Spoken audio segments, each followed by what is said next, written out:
Ase, kuna binadamu dunia hii wanachekesha sana yani. Yaani hata unamfikiria huyu mtu huyu ana akili au ana mawazo atakuvuka barabara na kwenda kujisaidia. Kwa mkutano wa jana akina JB64 na Dr. Mo pale.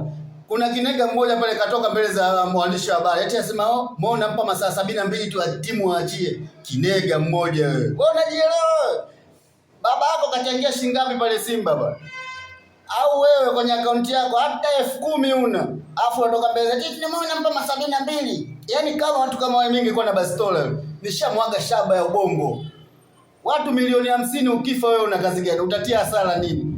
Serikali ya Muungano wa Tanzania ilikuwa inapata tabu, inahangaika. Jeshi la polisi huku na huku hawalali, wanamtafuta Mo. Jeshi la polisi la Tanzania.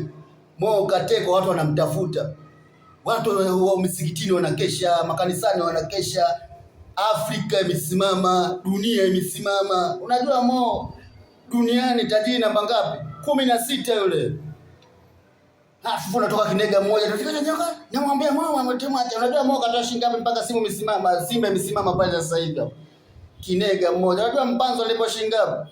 Chama alipo shilingi ngapi? Kapome alipo shilingi ngapi? Wanakula nini wale? Wanalala wapi wale? Wanasafiri kwa usafiri gani? Alafu nyoka piga panga tu mtu kama huyo. Eti nyoka. Alafu kuna mmoja pale anasema eti vinywaji vya Mo kuna kitu fulani kuna kitu fulani. JB64 rafiki yangu mimi nilikuwa na bonge la mjanja rafiki yangu. Afu una elimu umesoma tambaza wewe hapa. Hapa Upanga hapa utambaza umesoma. Afu unaongea vitu vya kijinga kabisa. Aisee yani umefeli kabisa JB64 rafiki yangu. Lakini nakonya Mo timu achi. Ataachia wewe baba yenu Mangungu. Vinege yani.